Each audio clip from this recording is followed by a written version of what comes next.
Bonjour chers téléspectateurs, ici c'est Eustache Nimayon Pachado. Je suis le responsable de l'établissement Semirae qui est à Konkessa Carrefour, Kwedo Adjagbo à Konkessa Carrefour. Nous sommes spécialisés dans la maintenance informatique, la maintenance GSM, les écrans plasma et montage des antennes paraboliques. Déjà, quand on prend la maintenance informatique, ça consiste à faire la réparation des ordinateurs. Et quand on parle d'ordinateurs, nous avons les bureautiques comme les portatifs. Pour la maintenance GSM, ça a rapport avec le téléphone portable, les attouches, les Android et les tablettes. Et quand nous parlons de la réparation des écrans plasma, ça consiste réellement à démonter, à intervenir sur les plaquettes des télévisions, des LED, des smart et autres. Comme je l'avais dit, la maintenance GSM, c'est un secteur qui est vraiment important pour notre société aujourd'hui. Pourquoi? Parce que on est à l'ère du numérique et on ne peut plus faire grand-chose sans l'ordinateur. On ne peut plus vraiment faire grand-chose sans les téléphones portables. On ne peut plus vraiment faire grand-chose sans les écrans plasma. Du coup, notre domaine d'activité, notre secteur d'activité est vraiment important, pour ne pas dire primordial pour la société. Quand nous parlons de la maintenance, la réparation des ordinateurs, nous avons le côté matériel comme le côté logistique. Nous avons le hard comme le soft.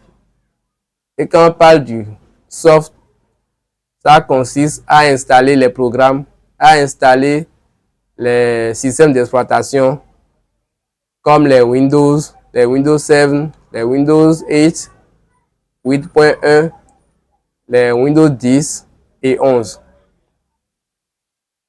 Également, nous avons l'installation des applications, des logiciels de base comme VLC, le Word, le pack Microsoft Office, les navigateurs et autres logiciels si le client désire bien sûr. Donc c'est ce qui concerne le soft ça.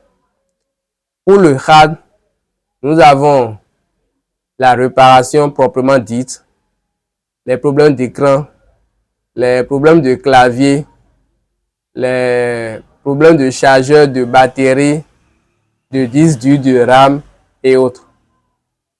Donc, si on peut résumer, le soft consiste à installer des programmes, le hard consiste à changer le matériel. Revenons maintenant à la maintenance GSM. C'est presque la même chose. La maintenance GSM consiste pour le soft à installer les programmes. Dans ce domaine-ci, pour ce cas-ci, c'est compte tenu des téléphones portables qu'on cherche vraiment les fichiers qu'il faut et on les installe à travers des programmes. Les problèmes de mots de passe oubliés, code oublié et autres.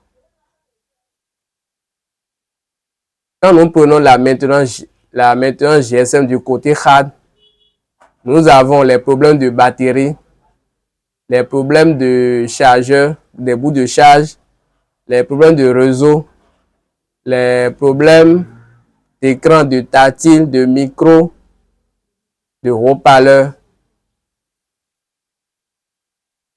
Donc nous avons tous ces problèmes-là dans le hard pour la maintenance GSM. Quand nous prenons la réparation des écrans plasma, les LED, nous avons les soucis d'écran, les soucis de lumière et les soucis de plaquettes. Donc, on change les écrans pour les télévisions LED. On change les lumières et on change les plaquettes. Les smart, c'est pareil. Quand nous prenons les antennes Canal+, comme Strong, on prend l'équipement chez les fournisseurs et on monte l'antenne selon la fréquence pour chaque décodeur. Pour les cas de déblocage, nous avons une association qui nous a donné des instructions fermes sur ça. Pour débloquer un téléphone portable, il faut nécessairement avoir le carton ou le reçu d'achat du client avant de le faire, pour éviter les problèmes de vol et autres. Donc souvent pour les cas de déblocage des téléphones portables, c'est ce qui se passe. C'est pour ça que je tiens à remercier de passage notre président de l'association APMEC AC de la commune d'Abomey-Calavi, monsieur sénateur GSM. Par rapport aux difficultés que nous rencontrons dans ce métier, c'est vraiment énorme. Et comme je l'avais souligné, c'est par passion, par amour qu'on est encore dedans. Sinon, nous avons comme difficulté les clients qui ne maîtrisent pas vraiment l'évolution de la technologie, qui ne comprennent pas vraiment nos difficultés, qui ne veulent pas se patienter, ou des clients qui nous traitent parfois de faux. Pourquoi? Parce que dans un passé récent, il a été déjà trahi par un collègue qui fait qu'il n'y a plus de confiance. Donc je tiens vraiment à souligner ce cas et à solliciter les clients pour les faire comprendre que notre métier, c'est un métier noble. C'est un métier qui nourrit vraiment son homme. C'est un métier d'avenir où on évolue avec le temps, on évolue avec la technologie, puisqu'on est au 21e siècle. Et sans la technologie, on ne peut plus faire grand-chose. Les défis à relever pour notre secteur d'activité, c'est de corriger, s'il le faut vraiment, les cas des apprenants qui ne finissent pas vraiment la formation et qui s'installent. Et je remercie d'ailleurs l'État pour les diplômes CQM, pour l'organisation des examens CQM qui montrent vraiment que c'est du sérieux, qu'un patron aujourd'hui ne peut plus rester chez lui et délivrer un diplôme ou scier un diplôme. Donc je remercie de passage le président et le gouvernement pour l'effort qu'ils sont en train de mettre dans notre secteur d'activité. Les défis à relever, c'est la formation pour que nous puissions avoir des ingénieurs, des informaticiens dans notre pays. Il faut une bonne formation. Parlant de la formation, nous avons un projet dénommé l'insertion professionnelle de l'informatique de la maternelle au secondaire. Ce projet consiste à insérer l'informatique dans les écoles publiques comme privées de la place à partir de la maternelle. Nous sollicitons vraiment les écoles, le gouvernement à venir en aide pour ce projet pour que nous puissions former d'ici 5 ans, 10 ans, 20 ans, une nouvelle génération d'informaticiens. Puisque le constat fait sur le terrain est que l'informatique dans nos écoles commence à partir du secondaire. Or, pour éradiquer ou corriger un problème, un phénomène, il faut aller à la base. C'est pour ça que nous avons pensé et initié ce projet dénommé l'insertion professionnelle de l'informatique à partir de la maternelle. Ce qui fait que nous avons déjà eu beaucoup d'expérience dedans, dans ce domaine-ci. Nous avons pas mal de preuves, pas mal d'écoles qui ont signé ce partenariat